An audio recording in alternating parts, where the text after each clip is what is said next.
Chapter 8. I wake to the feeling of Yuri resting on top of me. I gaze down upon her. Her soft body resting upon me is comforting like a warm blanket on a cold winter's night. Her breathing is soft and I decide to let her rest upon me still. Oh, if only you knew. I wish I could just tell you how much I love you, I hear her say into my chest. I move my hand from my side to on top of her and run my fingers through her hair. Yuri looks up to me with a sly grin and shakes her head.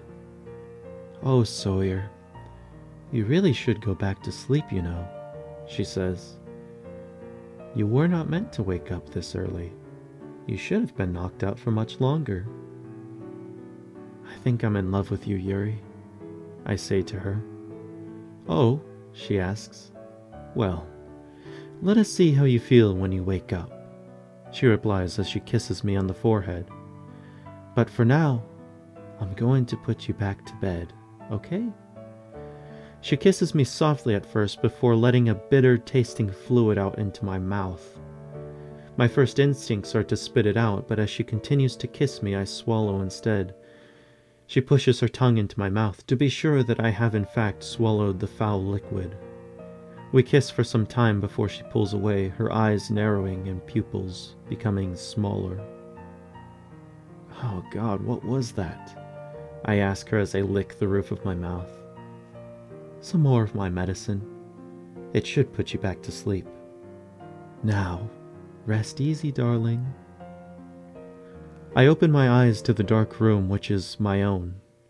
To my left, the clock ticks 1 second at a time. The blinds, though closed, still let in enough light to disturb me. I turn to my right and see Yuri sat beside my bed. She's sleeping.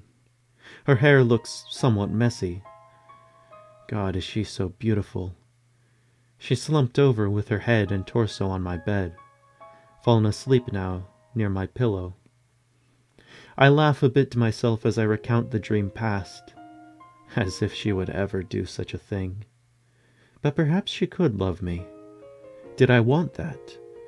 I reach a trembling hand for her and place it on her head. Just barely do I touch her hair before she wakes up. She sits quickly upright, her pupils small, her eyes dilated, her teeth tightly clenched. She turns away from me and pulls a knife from her side. Her breath is heavy as she looks around. Yuri, I say from under her. She leans back into my bed, reaching back for me. Yuri, it's okay, I say to her.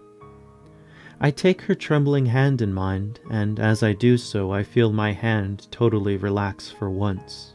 She falls back onto the bed and takes a seat. I can see that Yuri is still shaking as she looks around. Are you okay, Yuri? I ask. Yuri is still for a moment before nodding. I sit upright beside her and hold her hand. I can see a tear in her eye as she is quite clearly scared.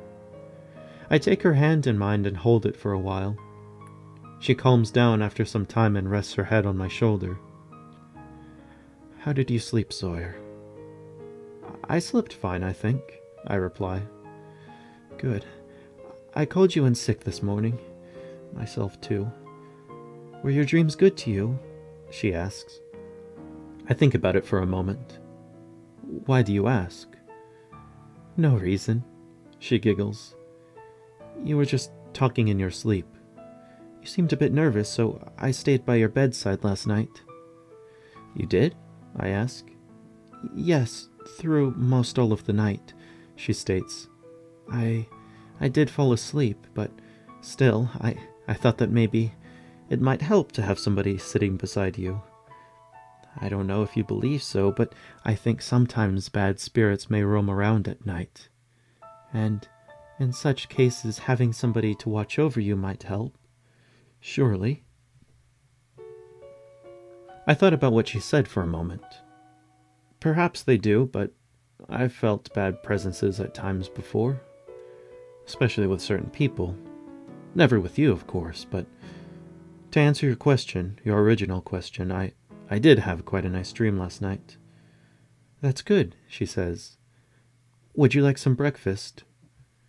Yes, I say, getting up. No, you need to rest up, replies Yuri. I feel fine, Yuri. Better than ever. I assure that you do not, she states as I get up. I feel sort of weak, but I can stand. Look, can't I at least rest in the living room? I ask. Well, it would be better to keep you in my sight. Okay, she says. I suppose I might allow that. We move into the next room over and take our places. Yuri moves into the kitchen while I take a seat on the couch. I still feel rather shaky. Worse yet is my lack of depth perception. It's horribly off. And yet, I don't actually feel that bad. Certainly the condition that I'm in is not good, but inside I actually feel quite nice. I look around and spot the math problems that we'd been working on the day prior. I draw a piece of paper from my bag and a pen and begin to write. I try to write out how I feel inside of me. These last couple of days have been so amazing. I'm so infatuated with Yuri. I can write about all the wonderful things she is in my eyes. I look at her cooking and write whatever comes to mind. So graceful is she in everything that she does. Her beauty, it captures me, chains me with her lovely hair. Her eyes capture me like a creature frozen in the most beautiful amber. Every touch is filled with the warmth of good. Over the sound of eggs and ham frying from the kitchen, I hear a pair of footsteps moving towards me. I look back up to see Yuri standing over me. "What are you writing there, Sawyer?" she asks. Well, just some thoughts," I say to her. "May I see?" she asks. I look down at it and start to quiver.